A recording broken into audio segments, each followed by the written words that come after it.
You will not believe how powerful this Stasis build is. With this build, you'll get infinite ability uptime, infinite freeze, and constant Shatterdive. And in this video, you'll find the secret sauce that holds this build together. Come dive with me in this build guide, and let us smash our enemies to bits. The exotic that'll put this build all together is Radiant Dance Machines. It has the exotic armor perk, the Dance. Activating your dodge ability while near targets allows you to dodge additional times for a short period. Defeating targets extends the duration of the additional dodge. The dodge spam period lasts for around 10 seconds and, as it states, can be extended with each kill. Now, for the intricacies of the build, we have our Silence and Squall super. Basically, you summon 2 Stasis Scythes, Silence and Squall, and you flash freeze everything around it. So that's going to be our super, since we don't have any other option. But for our more important is our abilities, aspects, and fragment. So we have our Gambler's Dodge, which after we dodge nearby enemies, we fully recharge our melee ability.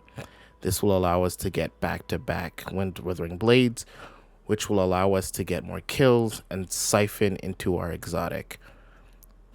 Any jump is fine, though I do prefer triple jump. Next is our Glacier Grenade, and this will allow us to Shatterdive our enemies as well as freeze them if we need it. Next up is Aspects. As you could expect, we have Shatterdive.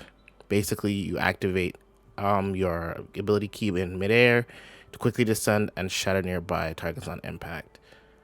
The shatter damage can also proc Unstoppable, so do be aware of that when you're fighting those champions. Next up is Grim Harvest, where defeating slowed or frozen combatants creates stasis shards. Picking these shards up will grant melee energy when you pick it up, or they'll grant your allies energy if they pick it up as well. This is what we have, and we'll also be having fragments that combine into this. So next up, we have Whisper of Fissures, which increase the damage and size of the burst of stasis crystals when you destroy a stasis crystal or a frozen target. Yep, so this is what we have. Next up is Whisper of Shards, where shattering a stasis crystal will temporarily boost your grenade recharge rate. Shattering additional stasis crystals increase the duration of this benefit. Next up is Whisper of Rhyme, where collecting a stasis shard grants a small amount of overshield, which falls off after 10 seconds. Granting additional shards adds the overshield and refreshes the timer. This can get up to 50%. Not 50%, this can get up to 50 HP overshield, which is really good to have just in case something happens. Next up is Whisper of Bonds, which is another way to create Orb of Power. Essentially, defeating frozen targets generates an Orb of Power. Lastly is Whisper of Conduction, where nearby stasis shards track to your position. This is just to maintain a lot more safety when using our abilities. So this is what it's going to be used for. But that is our abilities that we will be using for the Revenant.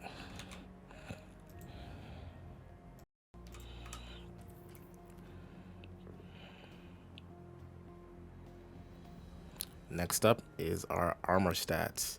So starting off, we have our headpiece, and what we'll be using is Harmonic Siphon, so that rapid stasis weapon final blows will create us an Orb of Power, Hands-On, and Ashes to Assets. These will gain respective super energy based on the kill type we have. Ashes to Assets for grenade kills, and Hands-On for melee kills. We'll be using them both quite often, so this will be advantageous to us. Next up is Test the Legion scripts, where basically we have Heavy-Handed, where our powered melee final blows will create an Orb of Power.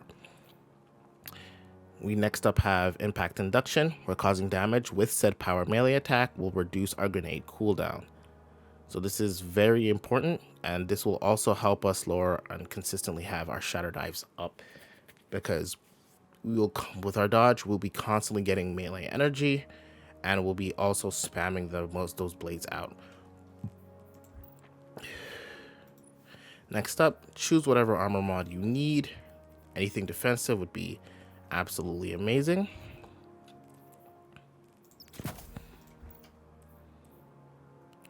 But but more importantly is the leg piece. So I run one innervation to reduce our grenade cooldown even further because of how much orbs we're making. Orbs of Restoration, which picking up an overpower grants a small amount of energy to our least charged ability, which is also really good. And Stacks on Stacks allows us to get 2 armor charges for 1 orb of power, which is amazing because all you need is 2 orbs of power to max out 3 stacks of armor charge. And they will be used for our secret sauce. So we have Powerful Attraction, which automatically collects orbs of power when you activate your class ability. They basically take the danger out of running to orbs. They have Reaper, which basically means that shortly after using our class ability, our next final blow will spawn an orb of power. And lastly is our secret sauce that puts everything together, Utility Finisher. Finishers restore class abilities. This will consume 3 or more stacks of armor charge and will fully refresh our dodge. So after we are out of our dodge with our Radiant Dance Machines, we'll at least have 3 armor charge, and then we can use the Utility Finisher to cycle us back to square one, essentially. But that is it for our loadout.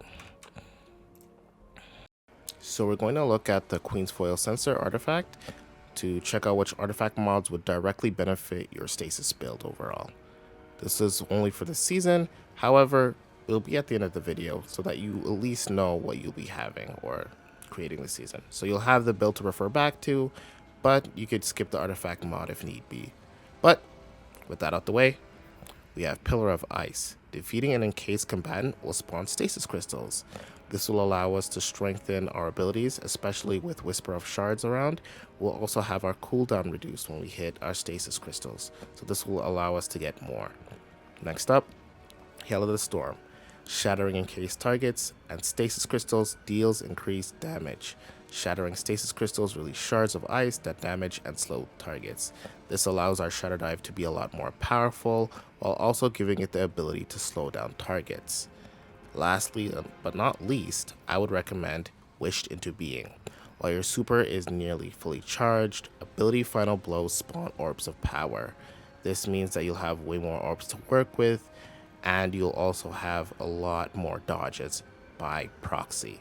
But that covers what you would need in this Queen's Foil Sensor.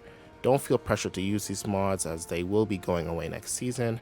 However, I think it's very important to kind of put this build at its maximum potential.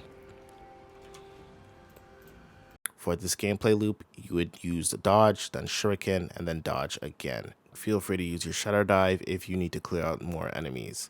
For bigger and tankier targets, you might need to double dodge and double shuriken just to clear them out. Repeat this until you get a super, and then use it when you need to. But this covers the entire Stasis build. But with that said, appreciate a like and subscribe, as we have hit 671 proud Guardians this year, and hopefully we can reach 1,000 before the end of 2024. With that said, have a good one, Guardians, and peace out.